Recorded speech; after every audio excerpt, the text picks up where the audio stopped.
Welcome, everyone, to the next edition of the Future of Contingent Workforce 2026 EU edition. Today, we have some wonderful leaders in the contingent workforce space in Europe who are going to talk about the state of contingent workforce in Europe. And we're going to touch upon some use cases for AI, trends in total talent management, and the latest in skills-based hiring. We've been doing this Future of Contingent series for years and make our predictions in January, and then a mid-year check-in in July to see how right or wrong we were. It won't be easy to make predictions this year with so many shifting geopolitical issues, but we have an amazing group of panelists that were ready to share their insights and watch 2026. So let's introduce our guests. Manfred Vogels, VP of EMEA, Marcus Beeline, Simon Bradbury, VP of International Markets, EMEA and APAC, Allegis Global Solutions, Ines Noble, Global Head of Product Strategy and Solution Design for Tapfin, Jacqueline Wyatt, SVP of Regional Head, EMEA and APAC, Pontoon Solutions, and Annalise Smith, Managing Director of Workforce Solutions in Palom Group, Jamie Eaton, SVP, Client Strategy and Analytics at Magnet Global. Welcome, everybody. Thank you. Thanks. Thank you. Great to be here. So let's get started right to the beginning of our conversation. What are your predictions for the first half of 2026? Jackie, do you want to start? I'll kick off. Yeah, look, and I might just disclaimer just by saying I don't have a crystal ball. So in the absence of a crystal ball, I think what we're seeing, certainly from my perspective, is we're seeing very much a growth of the contingent workforce, but we're seeing more quality over quantity. And I think we're seeing a lot of the spend routed now towards skills-based and services procurement gigs. So that's a big change I think we're going to see this year. I think last year wrapped at about 40% of programs now morphing towards service procurement spend. So I think that trend will continue. The other piece I'm seeing, certainly I'm sure we all are, is AI. It's everywhere. But I think the governance, how that's governed, will be a key theme this year, I think, and differentiator. And I would also say that the final point would be the compliance. I think that really is amplified now with the EU Pay Transparency Directive due for implementation by June this year. So I think we'll see a lot more kind of diligence around that compliance piece, which ties in again to the AI piece also. So I think AI compliance and certainly a focus on services procurement spend and skills-based hiring is certainly what I'm seeing from my seat. Interesting. Ines? I think I agree with everything Jackie just said. On top of that, Manfred's laughing already. We're all just going to agree. I think we're all in the same boat. We're seeing the same things. Obviously, after what was a challenging 2025, I'm quietly optimistic for this year for the growth that Jackie mentioned. I think in addition to some of the trends that Jackie mentioned, integrated workforce solutions, looking at clients looking to us to be more the orchestrators across multiple different channels, not just the traditional MSP channels that we're used to seeing, and completely agree with leaning in really heavily into procurement services and SOW becoming more and more part of the norm. I would say staff augmentation is status quo. They expect us to do that well, and they expect that to be part of the norm. So clients are going to be leaning in more into independent contractors, freelancers, and SOW this year is my prediction. Interesting. And Jamie, your thoughts? Again, I agree with everything that's been said, predicting modest growth. And that growth is really going to come from increased adoption and expansion of contingent workforce services, like that's been discussed in terms of statement of work, services procurement, I'd say direct sourcing, in addition to what's already been discussed about by the others. And the reason for that modest growth really is not in any way down to economic growth. I think we'd all agree that we'd like a much more growth projections in terms of GDP, which are relatively flat at between 1% and 1.5% this year. Unemployment is in Europe's around 5 to 6%. Employment is pretty stable, though there are pockets and spikes. I think that's one thing. We are seeing trends around growth in key markets like Poland, like Spain, where there is huge. Certainly in Poland, there's things like increased IT outsourcing, etc. And then the other thing I'd say in terms of the kind of the market dynamics, I'm hugely seeing, a lot of focus on private equity and funding and investment in AI-enabled startups, and we'll talk a lot about that, I'm sure, as we go through today.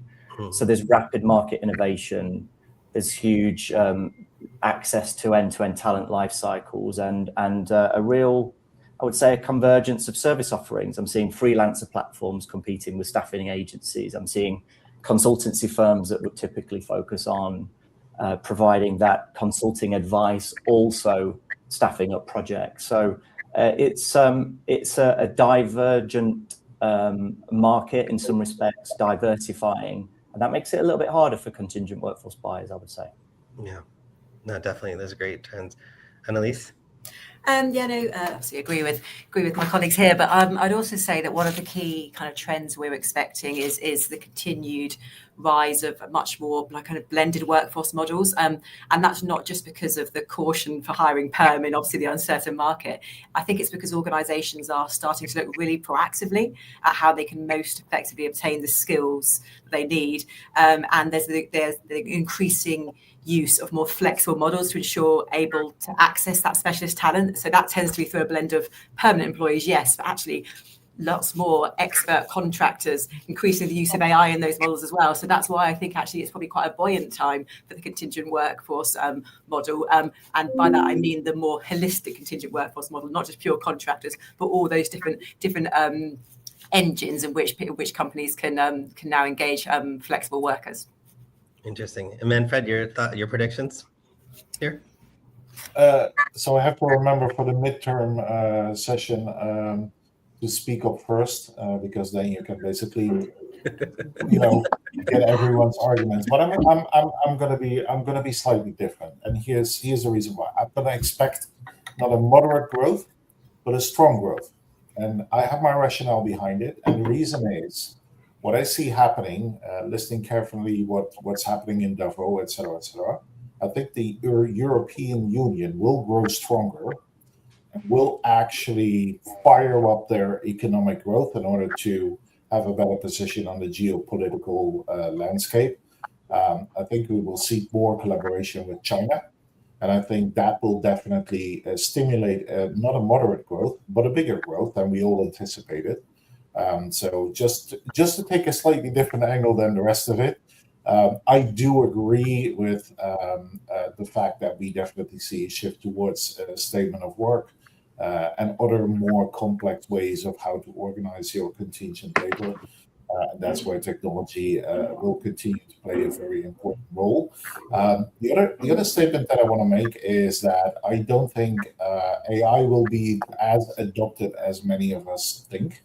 I think, I won't necessarily say it's a hype, because it will change our lives definitely going forward, but it's also not going to be having the knock-on effect that we thought about, let's say a year and a half ago. You could already see that in the numbers. I looked some of the numbers up, and 95% of the AI projects actually deliver or struggle to deliver any P&L impact. So I wouldn't call it a hype, but I don't believe it's going to be widespread adopted as everyone thinks. So I'm going to be taking a little bit of a different route there to see if I win the prize next year if my predictions came through. Interesting contrarian theory. Simon, I'm sure you're going to add to that. Yeah, I can add a little bit. Again, I'll try and play devil advocate on a couple of bits just to keep it interesting. So I think in 25, two big things happened. It was a year of AI being a big topic. I agree with Manfred in terms of effectiveness, but it really seemed to impact. It was also a year of GCCs, and I think the offshoring capabilities of non-European countries really increased, and the capability of locations that perhaps historically have been, let's take India as an example, maybe tech related or service center related, really grew to like kind of full-on capability centers.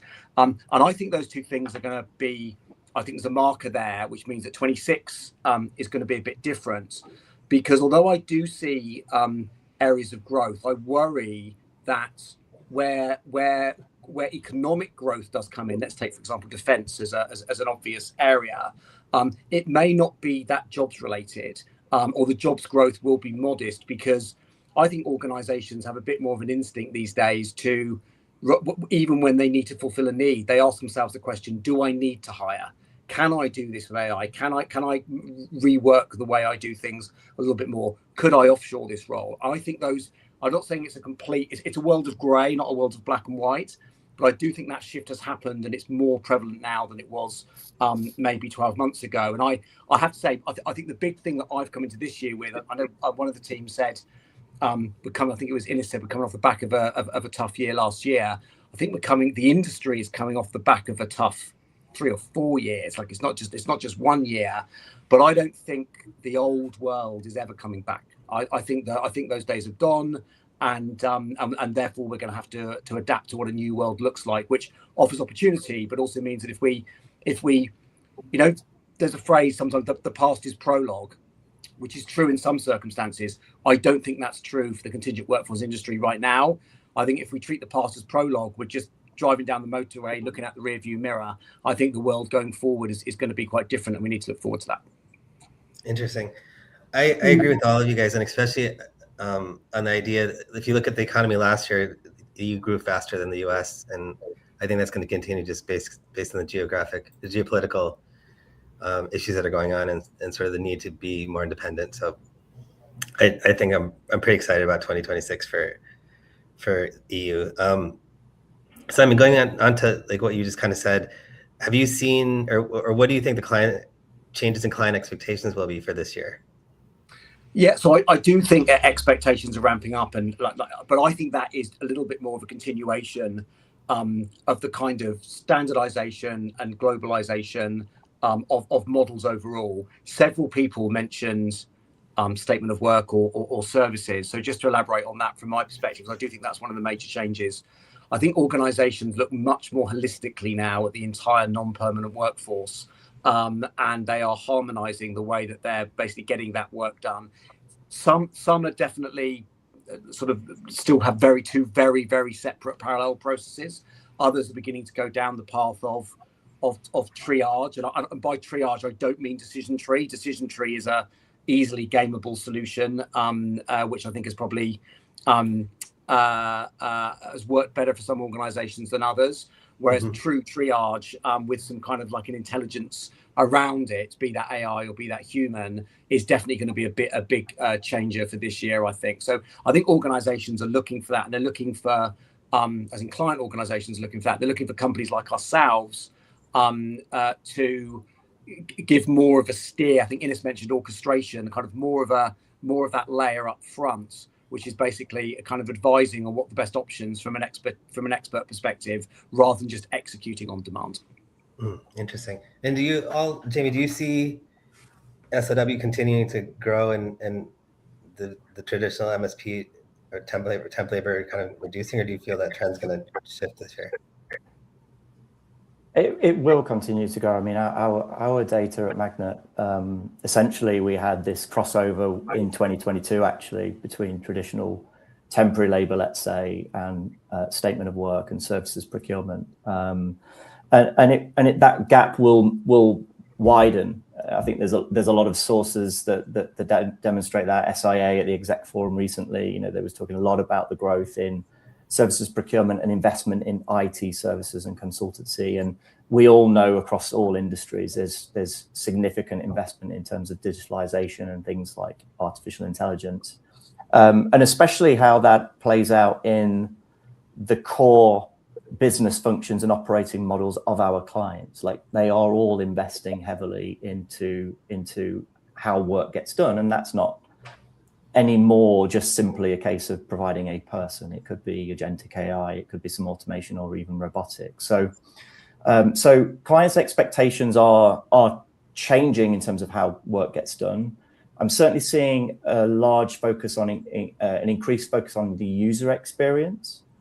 So with the investment that we're all seeing in terms of different forms of technology and solutions across the end-to-end recruitment landscape, making a contingent workforce program or your contingent workforce strategy, easy for your buyer to interact with is really crucial, and equally giving them the advice, the intelligence, so that they make better sourcing channel decisions and better hiring decisions to get the right talent is a really important upward trend, I would say.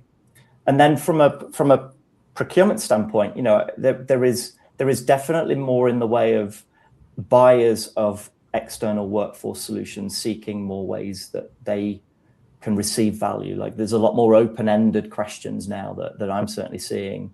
And there's a strong growth and demand for advisory and consulting services. You know, tell me what's coming, tell me what's around the corner, tell me how I get best value, tell me where I go to get the best talent, questions of that nature. Yeah. It's not a bolt-on anymore, right, Jamie? It's a status quo. It's part of the expectation. It's not something in addition to, it should be part of, is the expectation from a client perspective. Interesting. Yeah, and dare I say, you know, in the times when the market potentially was busier from a demand perspective, the focus was obviously much more on those hygiene metrics, which we're also comfortable with, you know, your fulfillment, your speed to hire, your cost per hire, etc. And all the stuff in class is more the day-to-day delivery. But in today's lower volume, but arguably probably more complex market, that's completely changed. It's about quality, it's about innovation, it's about clear ROI. And like everyone else has said, you know, we're increasingly seeing our customers come to us to lean on us for insight, clarity, benchmarking, strategy shaping. There seems to be like a real FOMO in the marketplace. People don't know what they don't know. They think they're missing out on stuff. And so they're really relying on their partners to tell them what they should be doing. And so that advisory element of what we do is becoming just as important as the day-to-day delivery of our services. It's a good point, Annalise. I think we're seeing that certainly at Pontoon. I think they're wanting that, to pick on that advice piece, they're wanting that kind of total talent advisory view, but also I think building into that, then there is a move to skills-based hiring. So they're wanting support and advice and consultation around, well, what functions can I then move to a skills-based environment? We're seeing a lot of one customer right now, actually a large organization that has a large volume of contingent workers, but we know some of those are more of the service procurement category, but they're saying to us, help us understand what's genuinely service procurement purchase and what's genuinely a skill that we can acquire, and how should that influence our sourcing strategy for 2026 and beyond. That in addition to then what roles can agentic AI do? So I think we're seeing a real shift of the contingent workforce around procuring skills with humans and then getting work done through agentic AI. So I think it's really transformational. I think this next 12, 18 months, we'll see a very big shift in how the MSP program operators operate with the buying environment. And that, as you say, that advisory role, I think is becoming very prominent now. Jackie, do you see like how the MSP is being used by companies changing this year? So I'll give you an example. Like if I wanted to get a resource, I kind of go through a decision tree process, whether it's a freelancer or SOW or temp, and it asks me a series of questions and then determines that. But do you think the interface might change where AI just says, what do you want to do? And then it says, okay, this is the path you need to go down, instead of like having me answer like questions, it just knows because of the context of what I'm saying to do? Yeah, I think we'll see a real shift in that in the next kind of 3 to 5 years. I think MSP as we know it today will change quite dramatically. I think agentic AI will play a part in that. Having said that, there'll always be a need for the human interface, and there are elements that I'm sure that you can't automate. But I think, you know, it was interesting. I was at a debate last week in the US about this very topic, and the idea there was proposed: does the buying experience, does that morph into something that's app-based, for example, where you have a marketplace online with talent, which we see with freelancer platforms already, but then do we see then that programmized into some kind of, you know, more of an agentic solution, which then takes away some of the task-oriented part of program management, then becomes more automated. But again, you still do, I think, need that human interface for parts of the process that perhaps AI can't be reliant on. And I think also there's some nervousness around governance and around unconscious bias too. We know it's all based on machine learning, so how do we make sure that there's no bias built into that? We're still very early days, but certainly my prediction would be that I think the MSP, VMS landscape as we know it today will certainly evolve. But I think that the key points around skills-based outcomes, and again, around what gets outsourced to humans versus agentic, I think will be a really interesting shift. Definitely. Ines, what about you? What are your thoughts? What do you think the clients are asking for differently this year? Again, really focusing on the advisory piece is huge. And just thinking more broadly, I think it was Jamie that said helping clients see around corners. They want to know what they don't know. They are the experts in their industry and their vertical. They want us to help them see what's coming, help them understand how they can mitigate some of the risks and challenges and compliance in this ever-changing landscape that we're in, and that complexity just gets more and more. So, seamless orchestration, as I mentioned a little bit earlier, is going to be extremely important. How they do more with less is going to be extremely important. Becky Frankwitz, our COO at Davos, said it's going to be a jobless growth market this year across the globe. And I completely agree. As we see more and more of AI do more and support the talent in doing their jobs, we're going to see a shift in that pattern. And clients are going to want us to help them understand what jobs can AI help them do and what jobs need to remain with specific talent, for sure. No, absolutely. Simon, your thoughts? Yeah, well, I've commented. Do you want to bring Manfred in? Manfred, I think you've commented on this bit and then come to me next. Is that okay? I don't want, oh, thank you, Simon. I don't want to have two bites of the cherry and not hear from Manfred at all. I'll happily come No, next. thank you. The two things that I want to chime in, right? I think overall what was told, if I look at, where do we from a tech provider put our focus on, that is, obviously incorporating AI in our processes. That's number one. But the second one is definitely what we would like to call front door functionality, right? Which is either being adaptable to clients that already use some kind of a front door agentic AI or whatever they have in place, like a Zip, for instance. But we're also developing on our own, which means that the traditional starting point will no longer be like in any traditional VMS. Okay, let's start creator acquisition. It will actually be, what is the work that you want to get done, right? Mm-hmm. And from there, you can build all kinds of, crossroads and paths to success in that regard. The second thing that I definitely noticed in the changes that we have with our clients from a conversation perspective is they struggle how to orchestrate everything, right? Managing contingent workforce or total workforce nowadays is a complex challenge, right? And it's no longer confined to one department. It takes a lot of departments that all actually need to work together. So I understand that they come to us for that guidance and go to our MSP partners, which are in this call as well, to help them with that, because it is a complex world out there, right? Yeah.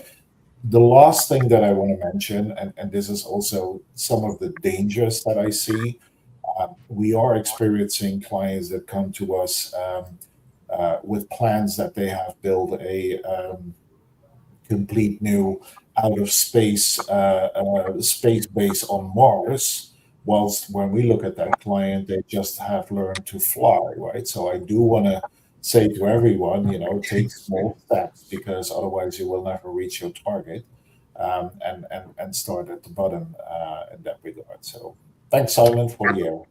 Yeah, so actually, if I can just jump in, one thing I wanted to tie together, and just be interested in what everyone else thinks about this.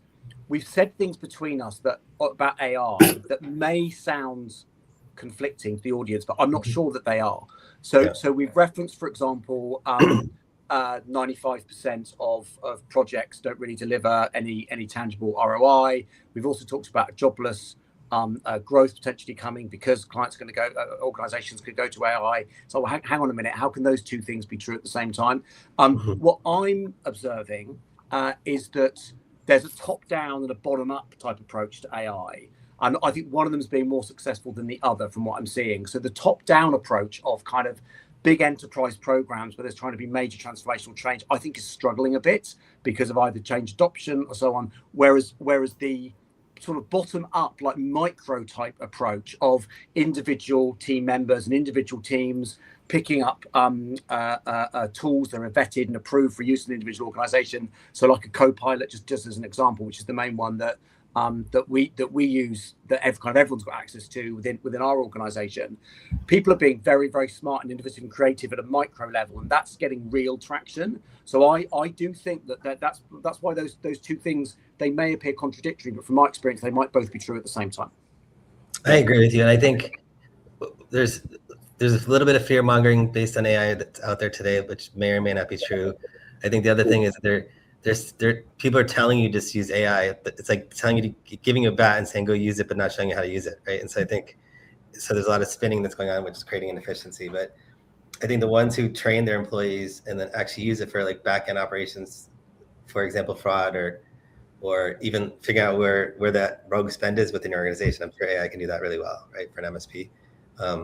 That's where it's effective. But if you just kind of say we just need to use it for the sake of using it, you're not going to see ROI on it, for sure. What industries, Annalise, what industries do you feel are going to have the most growth this year in Europe? I probably don't think I'll say anything that comes as a surprise. We're obviously seeing fairly consistent demand across defence, across engineering, across life sciences, utilities, and I think those markets will remain resilient. But I'd say probably beyond the industry, I'd say, and it's in line with what we're talking about skills, I'd say any sector that relies on those high demand, skill intensive areas of talent, so AI, machine learning, sustainable technology, regulation heavy environments, they'll continue to see some strong contingent demand because of the skills shortages that are simply going to persist. But one of the things I think probably I am seeing is that is a real rise in that cross-sector mobility. So candidates and hiring managers are no longer staying sector loyal, and I think that used to be the case. We're seeing a lot more movement between sectors, and again that plays into the skills card. So sector boundaries are dissolving because skills can absolutely be transferred between different sectors and different industries, and that's going to open up a lot of possibilities, I think, for both organizations and for workers in the future. Oh, absolutely. I'm glad that's happening because I don't think industry knowledge necessarily is needed for certain types of roles, right? They're transferable. With the rise of agentic AI, how is it impacting the recruitment process and the workforce that's being managed? Jackie, do you want to take that one on? Yeah, sure. I mean, that's impacting certainly how we, I think it's accelerating how we source and how we screen, but it requires strong governance. Certainly within Pontoon Solutions, within Deco Group, actually, we have a partnership with Salesforce, and that has enabled us to automate a lot of the front end, all of the task-oriented elements of the recruiting process, the screening, the pre-interview, if you like. So we're using that to help us automate a lot of that front and back end, but certainly it's still a very, very important role the recruiter plays in making sure they interface and they assess the culture fit and the fit with what with the scope and the brief. And I think that's one thing that perhaps AI can do to a degree, but that's where it kind of stops and starts. But certainly we're using that where we can to manage all of that process. We're also using that to also support some automation in our back office around supplier scorecarding, around analytics portal, and with that, hoping to then use that to help make decisions around analytics, reporting, and also then be able to use that to help consult with our clients around the kind of future state scenario planning, not just kind of what's happened. So we're using it for both tasks, but also then to impact how we operate as a program and how we consult with the customer, coming back to the need for that consulting lens and how we operate in that advisory lens. So we're using it in different ways in that sense. Mm-hmm. Have you guys seen it added some complexity to it too, though? Because I can take, traditionally, if I applied for a job, I'd send you my resume, but now I can use AI to customize my resume to match exactly what you're looking for in the job. And then AI is screening those resumes that have been written by AI. So that's a really good point. It creates a situation where you don't know if people are really representing themselves well. And yeah, It's a big point. And I had an interesting stat earlier this week. I think that they were saying, I think Gartner was warning that 1 in 4 applicants could be fake by 2028. So I think that the importance of verification, secure onboarding, governance is going to be very much at the forefront. Yeah. Medved, Sorry. I'd love your thoughts on that too. I was just about to say it's already happening. Yeah. You know, we can already see. Obviously, we do these kind of analytics. A lot of CVs nowadays is definitely, you know, you can spot where AI comes into play. And then we have clients that use our AI functionality in order to look at these CVs. So you can actually say it's technology controlling technology in that regard.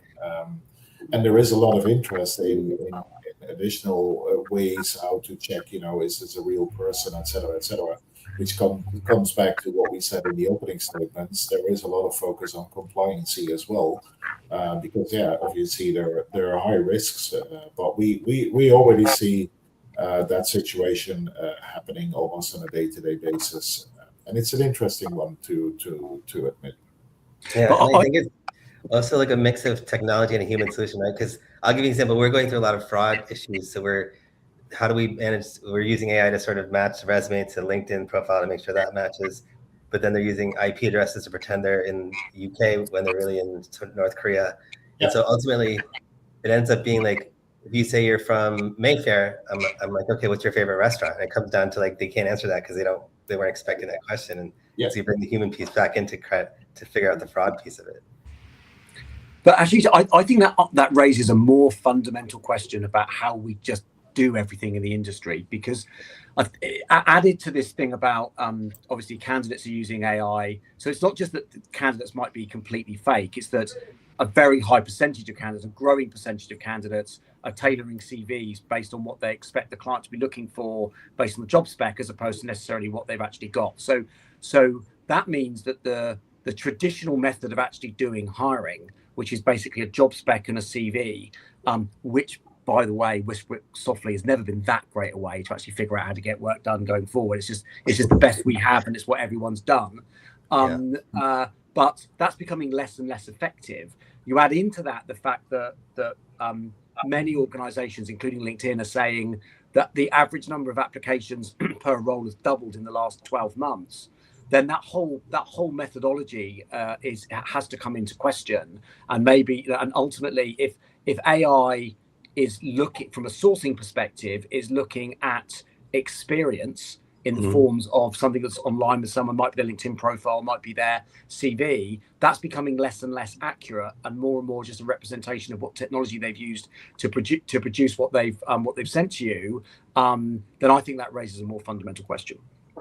Interesting. So do you think the resume is kind of dead? Because it hasn't evolved in like 30, 50 or 60 years. And we have so many more data points now that...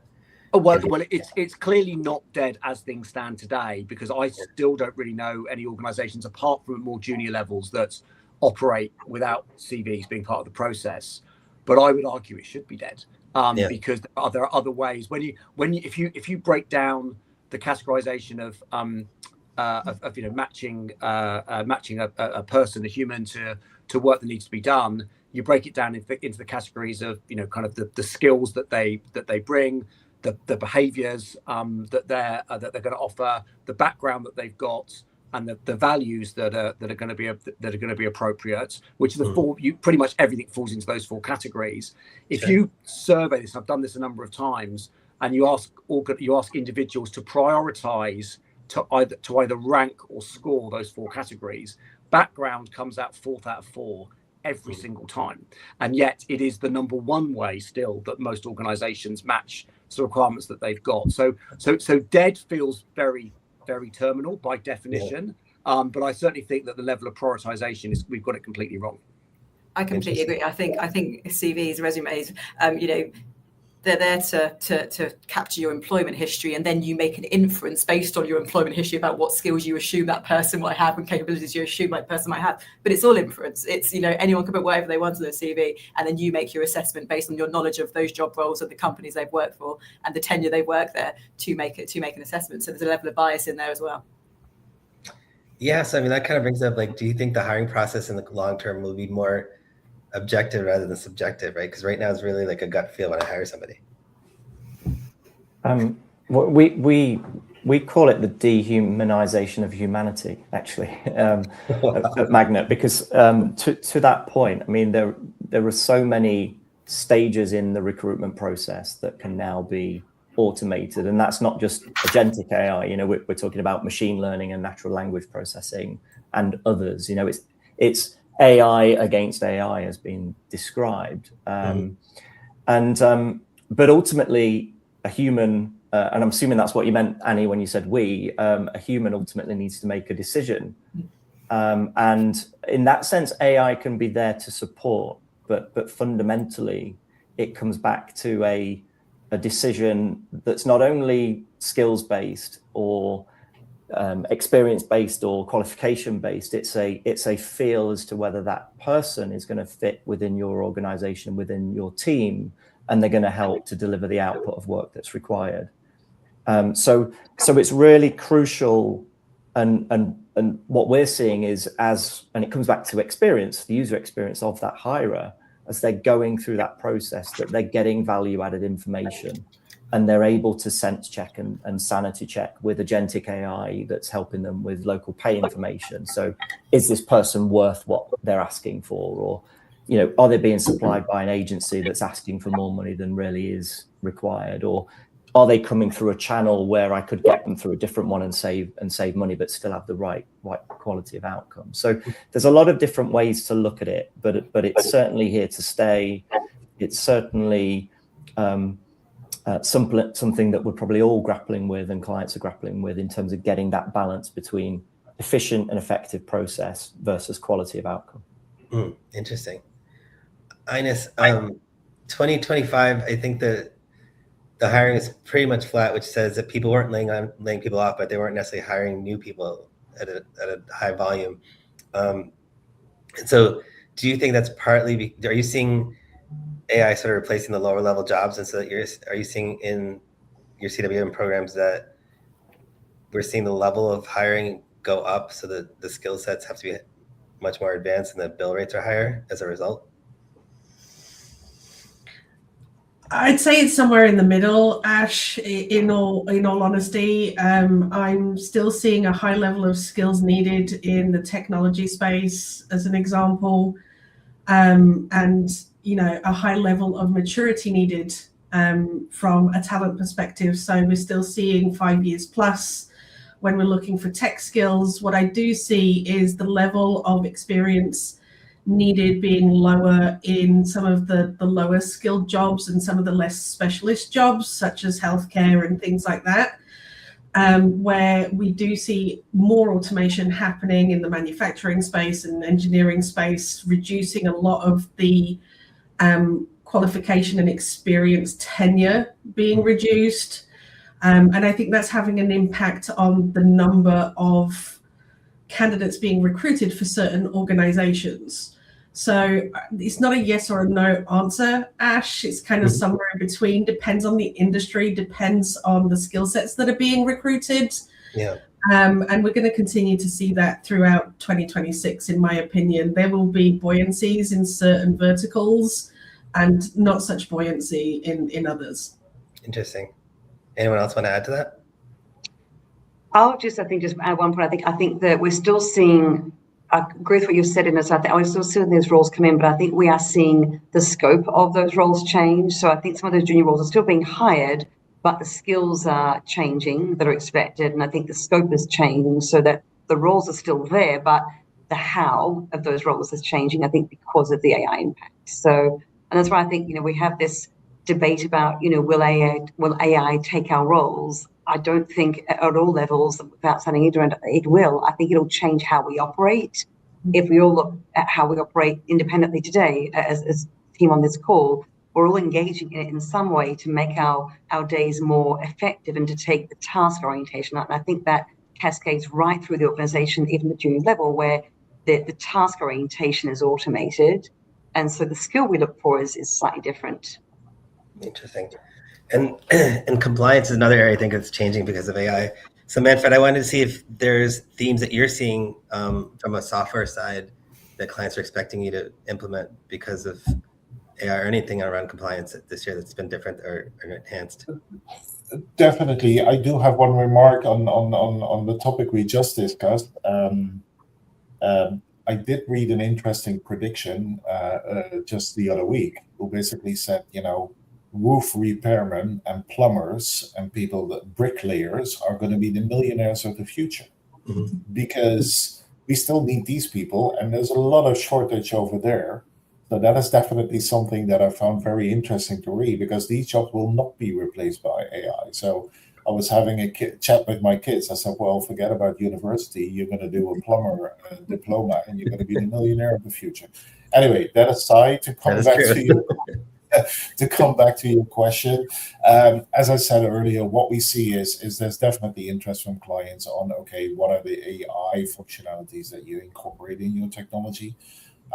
It's also interesting to see whom you speak to, because typically HR, procurement, they want to have that functionality rather yesterday than today, tomorrow, whereas then they say, but you now have to go through the legal process and the InfoSec process. And that's where things basically are slowing down. Because there are a lot of questions, as you can imagine. Front door functionality. So help me with, okay, first of all, determine what I need and what is the best solution for that. And then obviously also compliance. Compliance becomes even more rigor than ever, which sometimes leads to interesting, conversations with clients, because on the one hand, there is this pressure due to legislations like the DORA legislation in the finance industry that actually do give a lot of challenges to IT providers in order to keep up with that. And on the other hand, it will have a knock-on effect on the service that you're capable of delivering. Because, you can imagine my service has an impact if I need to anonymize everything. But then they still have questions around an individual hire that they can't click through. So there's an interesting, balance and trade-off that we need to find. But it is becoming increasingly more important. And we see more and more clients that are actually asking, do you also have anti-impersonation functionality built into your platform, et cetera, et cetera. So that is definitely a topic from a technology perspective that we see a growing interest in. Interesting. And then from Annalise, from the MSP side, what are you seeing on the compliance trends? Yeah, absolutely. I think it's absolutely becoming it's not just a requirement anymore. It's if you get it right, it can be a differentiator. So like we've already spoken about the increased use of blended workforce, but we've also spoken quite a lot about actually a lot more cross-border engagements, and a massive tightening of legislation in major markets, not just in the EU, but Simon mentioned earlier, the use of a lot more kind of global service centres and offshore service centres means that we have to become experts in compliance, and our customers are coming to us as that single point of entry. They want us to be able to orchestrate all these different complexities and make it safe, make it easy for them to access the skills they need where they need them at the time they need them. So compliance is a massive enabler of that. So if I was a client right now and I was choosing an MSP partner, robust kind of global compliance framework be almost number one on my list, because that is almost, if you can get that bit right, then the other stuff will follow. So it's compliance and the way that we deal with that. It's no longer just a pure back office function. It's a real value unlocker, and I think we all need to see it like that going forward. Interesting. Anyone else want to add to that? Well, actually, I just draw a thread between this point around compliance and one of the points you were saying earlier about. I think you asked the question, do we think the hiring process can become more objective versus subjective? So where there's a connection there is, if you're actually, for example, we talked about skills a few times. I do see a trend towards testing skills, which is not the main thing at the moment. It happens in certain areas like tech and some of the more junior roles, but testing skills more broadly versus taking implied skills, for example, through a talent intelligence platform where there's inferences and so on, and the inferences are less accurate if you've got AI producing CVs and so on. So that means there's going to be an increase in the prevalence of skills testing. Then you've got all of your compliance around that in terms of making sure there's no fraud. The person sitting the test is actually the right person. There's a whole bunch of Like the good testing platforms have all of that kind of anti-fraud built into them. So I do think it's going to come in there a bit more, and it'll become more relevant as skills testing becomes more like the standard. Because I think most roles currently don't have skills testing like de facto as part of the process. I was just to wrap that up. My hope anyway is less about going from objective to from subjective to objective, and more about going from reactive to predictive as a process, where the process is really, the hiring process is really there to predict success in a role, as opposed to matching. Like a reactive would be your CV, that's what you've done in the past, job spec, that's the way we've always done it. You know, we get a job spec or we react to that. It's a very reactive process by its nature, whereas a predictive process is basically saying what's going to make success, what's the success look like in terms of getting this work done. So that would be wrapped up with the skills testing and therefore the compliance element of that. And speaking of compliance, I was just thinking about, so Amazon is hiring or buying a million robots this year to put in their warehouses, take over some work. So if you think about like those robots, do they have spyware on them, things like that? And then on top of that, are they asking the MSPs to start learning to manage not just human resources, but any resources? And is that a trend you see in the next 2 years? I think this almost goes back to, I think we were talking before about, you know, what customers are expecting in terms of that advisory piece. And we talked about advising on skills and what it says procurement. I think that what can be outsourced or what can be that then moved to agentic AI or to AR, in this case, bots, becomes part of that total talent. So that could be an interesting evolution, that total talent becomes not just skills and staff augmentation workers, but also the agentic AI workers, i.e. bots. That's an interesting concept. Yeah, maybe it goes back to what Simon says about skills-based hiring. Skills might be, who does those skills might not necessarily be human, and we have to still manage that regardless, right? Ashish, I quickly checked because Amazon is using our technology. Yeah. We haven't received a requisition yet for 100 new robots, so it might be a matter of time, and I will make an announcement in this group if it happens, but not for the beginning yet. Amazing, because you can buy one at Walmart now if you want for your home. Okay, let's switch to SOW. What are your predictions for the first half of 2026 for SOW? And to go a little deeper on that, do you feel like it's going to be more SOW based on site, or do you think it's going to continue these GCC centers expanding? Where do you think the growth is? So I jump in on that? I'm happy to jump in on that. I prefer the just to be pedantic for a second, prefer the phrase services as a more kind of catch-all in terms of the way organisations look at it, but it's effectively the same thing. One thing I will say, that from an industry perspective, the way kind of staff augmentation, traditional non-permanent recruitment, MSPs work, I think if you kind of stack them all up without a label, they're not going to look wildly different from one another. Like, I mean, I think effectively a lot of the core elements are broadly the same. I think in SOW services, what clients are asking for is wildly different. So it may less be to do with the provider, but there's a wild range of, if someone's doing services procurement, what does that look like? You've got at one level, you've got kind of just headcount tracking, then you've got kind of onboarding and offboarding, then you've got goes kind of right the way through the spectrum where you're kind of tracking performance, running RFPs, giving advice up for like that. So there's a so the one thing I do see, the reason I start answering the question like that, Ashish, is that I do think the sophistication of the services that's being looked for is moving away quite rapidly from the kind of administrative processes and kind of onboarding, offboarding style elements at the bottom of that spectrum, much more towards the advisory side.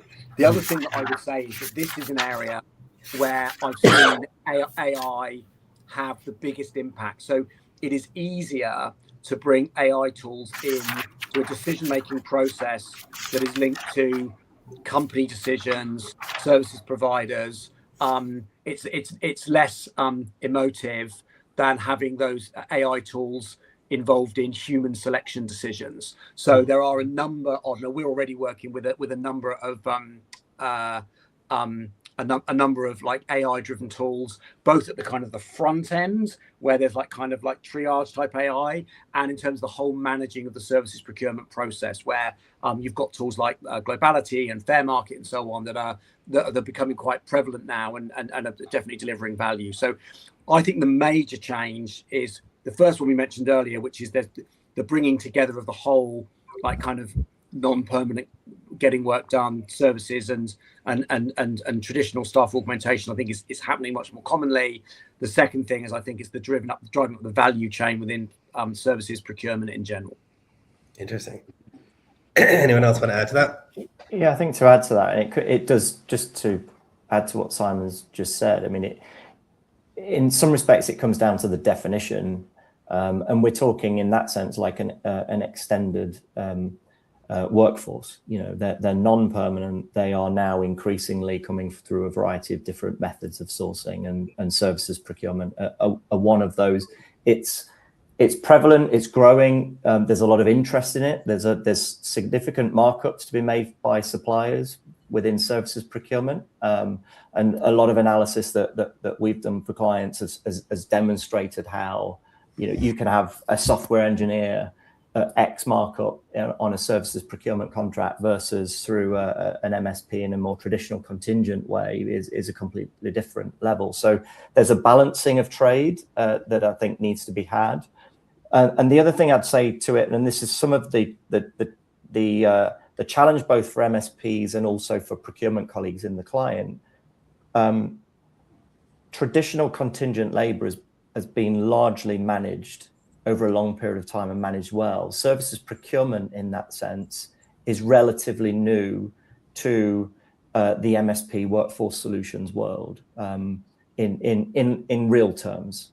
And so what that means is you've got different procurement category managers, you've got different buyers of services. So business unit leaders, the CIO, the CMO, you know, people within legal, in other departments like HR are far more important and spend an awful lot on purchasing services. So there is a real difference between procuring vendors and purchasing behavior. So to come back to that robotics conversation that we was talking about before, I don't see MSPs managing robots at Amazon anytime soon. And that's largely because the purchasing of them will have been done at an engineering level.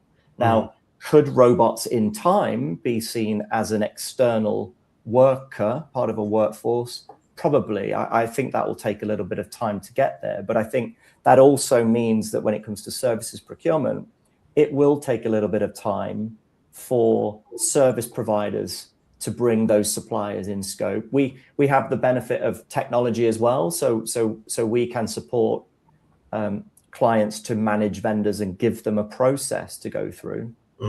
So we see both sides of the equation, but it's and the last thing I'll say is a lot of the buyers of these services have got exceptionally long relationships with those vendors. You know, it's far more transactional to buy a worker, but if you have a supplier of audit services, financial services, you may have worked with them for 10, 20 years. It's a lot harder to bring them in scope of a workforce solution. Definitely, it's definitely very political to get that going. And I'll just add to that beyond, sorry, Jackie, beyond how it's managed today, and obviously all the advancements that there has been and the additions in scope, the reality is, you know, temp labour and obviously the procurement temp labour has stabilised, and I think buyers are looking more and more to different channels and how they procure what they need and how they get the work done. And I think that's where we're going to see the increase in statement of work and services solutions and offerings, because they want to reduce the risk, they want to mitigate the cost, they want to push the outcomes onto the suppliers and remove a lot of the responsibility for themselves, therefore removing that risk from them. So I think that's a lot of the reason we're going to see an increase in independent contractors, freelancers, and the services space, more so in 2026 and beyond, is that risk reduction, that cost stabilization, cost control, more than cost savings. And are It's you a good seeing a point, lot of? Vanessa.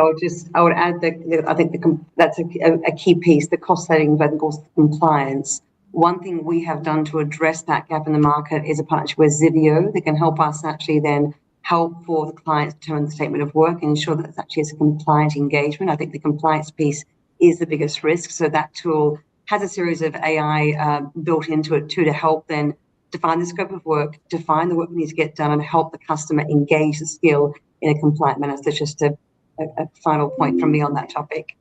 No, absolutely. Do you guys see? Do you still see a lot of T&E inside of services? Yes. Yes. Short answer, Absolutely. yes, absolutely. That doesn't necessarily mean there's misclassification, in my opinion, depending on, again, to Jackie's point, is the scope well structured? Is the talent being managed in the right way, i.e. not by the client? So yes, do still see a lot of T&M or T&E within the services space, just depends on whether it's being managed appropriately as to whether I would bucket it under the misclassification route or not. Yeah, So I'm think going to challenge you a little bit on this one real quick. So do you think that the reason that there's been a decrease in the CW programs is because we've overregulated and put too many rules in it? So people just say, forget it, let's just put it into SW. yes. And if we pull back the regulations.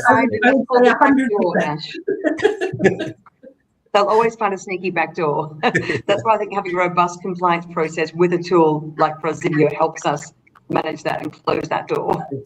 And back to the orchestration and upfront classification of which is the right route to market to avoid that for sure.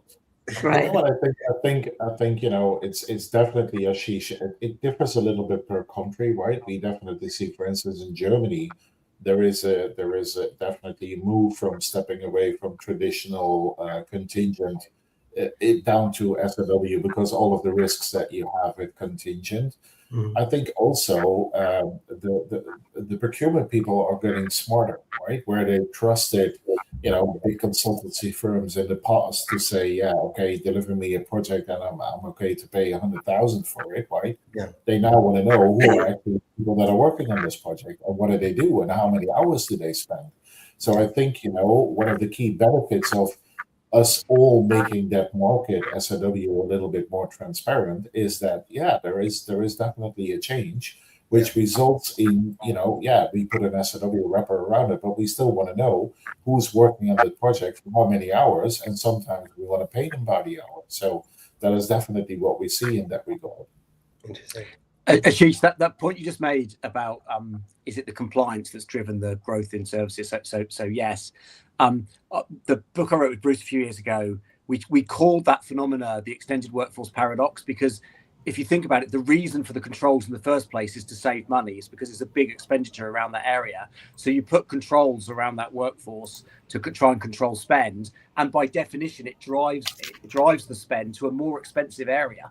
So it ends up popping up somewhere else with a higher margin. And the better you are at controlling it, the more that you drive that way. So actually, but it also appears that you're controlling the spend really, really well because you're driving the spend down really, really well. It's just popping up somewhere else. So it's a true paradox.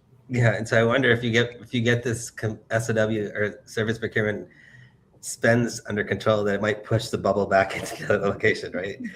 Because now they're like, there's no difference here. I don't remember, but last year I used to call SOW some other work. So if you didn't want to follow contingent workforce rules, you put in this other bucket. Just put in some other work. We're getting close to our time, so I wanted to end it with what are you all most optimistic about in the future of contingent for 2026? Jackie, or Jamie, do you want to start? I'm fairly level-headed for those who know me, but I'm pretty optimistic actually about the future, and more optimistic actually after being on this call. So in general, it's a great place to be. There is a lot of scope for opportunity, and helping clients and advising them is the thing that I'm most optimistic about, because that's the biggest area that they're coming to me and my team for support. Love it. Jackie? Yeah, for me, really, it's around, I think, the advisory piece around helping clients navigate that evolution to a skills-based environment. I think that combined with the compliance and the rigor around AI and how we morph into using AI in a compliant manner, I think is going to change the industry and how our clients procure. So very excited about that trifecta of AI, skills, and compliance. Love it. Ines? Seeing organizations leverage the non-FTE workforce as a strategic enabler. I think I said at the end of 2025, our predictions for the end of 2025, agility and flexibility is going to be key and important. I stand by that for 2026, but that's going to equal innovation, that's going to drive that advisory and strategy, that's going to help clients create a unique differentiation to win in their own markets. Love it. So you're saying, everyone, let me work the way I want to work. Yeah. Basically. Annalise? I guess for me, it's that I think the role of the MSP and VMS partners are going to be, it's going to become even more integral as this ecosystem develops in terms of blended workforce and flexible workforce. AI, I think actually the services that we're going to be able to deliver customers are going to become essential and are going to have a really high impact. And actually, I think that's a bit of a journey that the industry has been on. So I'm actually excited about what we can do in the future. Love it. And Manfred?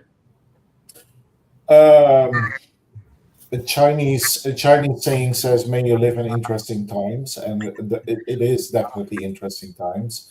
And I'm looking at unraveling all of the complex things that influence each other, from geopolitics to AI to compliance, and how that all combines together. And that makes it interesting times. And the other thing that I really got excited about, but that is not related to this topic, is finally after 3 attempts, we will win the world championships at soccer. That is my prediction, and you can hold me accountable for it. I love it. And is it true you're building a data center in Greenland? It's Simon.